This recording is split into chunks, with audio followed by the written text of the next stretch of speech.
Now, the special part of tonight's program. This pandemic is creating challenges for people struggling with addiction. However, one nonprofit rehab program in Rochester called Recovery is Happening says that it is making this year a little easier for those struggling. It is one of the few rehab programs still allowing in-person meetings. In the last week and a half, we've heard personal stories from many people who say those in-person meetings made all the difference. And tonight, Bette shares her story with Betsy Singer.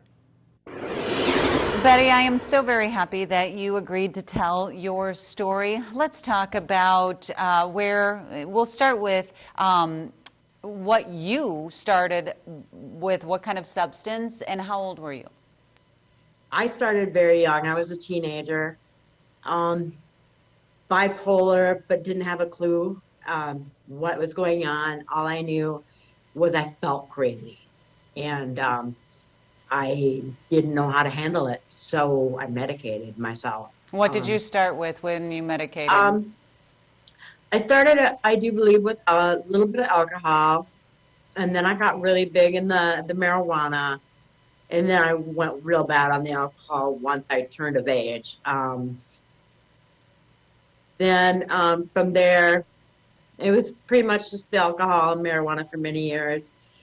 And then after I started having some custody problems with my children, then I went, lost custody of my son. And how bad did things get with substance abuse for you? Well, we know, and we know that when the going gets tough, I mean, it gets really hard for addicts. Yeah, it was to the point when I would wake up, I was angry. I woke up, had to be a slave to my drug, had to be a slave, you know what I mean? And I didn't know why. I had no clue. And to the point of the mental illness, you couldn't tell me anything. You couldn't help me. I was unhelpful. So you have grown children in their 30s and their 20s. You're 52. When did you realize that you had a problem with substance abuse? Did you seek help? Had you quit in the past? Or was it something that was thrust upon you and you didn't have a choice? To be honest, after I lost my children, I just felt like I gave everything up. They've taken everything. Why not continue on? I felt like there was no hope. Had you quit in the past?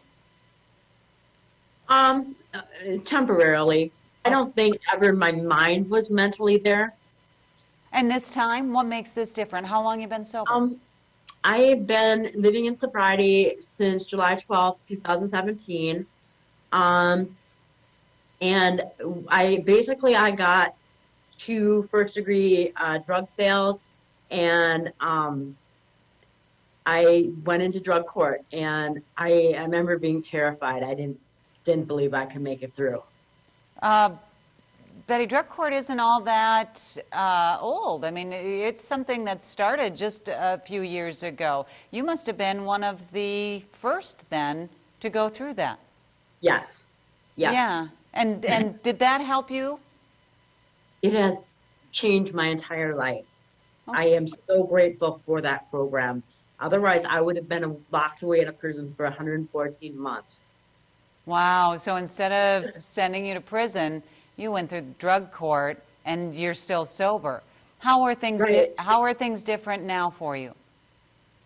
I work on my mental health. I still see a therapist regular. I'm gaining family back in my life. I have a nice apartment now. I just feel safe. I don't feel constantly in turmoil or, Who do you turn to when things start getting bad and you're afraid that it could really get bad? It's usually Tim or Tiffany here at Recovery's Happening. Really? My probation officer. That's pretty amazing, because at one point, everybody's a stranger at one point, right? When did you, were you reluctant to go into Recovery is Happening? Because, they're a bunch of strangers. You got to share your story. Yeah, at first and I've shared this with Tiffany Hunsley herself. At first I was like, oh, everybody like gotta meet Tiffany Hunsley, gotta talk to Tiffany Hunsley. And I thought, who is this Tiffany Hunsley? And that was one of the best things because she is so down to earth and easy to talk to, and there's no judgment. You know, I mean, in my lifetime, I've had so many people just look down upon me, and she was right there even with me. And Betty, you just touched on something that is so vital. And this piece of this interview is something that a lot of people need to hear. They hide their substance abuse out of shame and guilt, and they know people are going to judge them. They don't reach out. That judgment keeps people from getting help. This is Yeah. great that you found that. Yes, reach out, like, and you just if people are not being right with you, you just find the next person, find your next support person. Because there's a lot of people out here that want to show love, you know what I mean? That understand. I am surprised. Like I You're said, surprised at how many people there are who want to help you?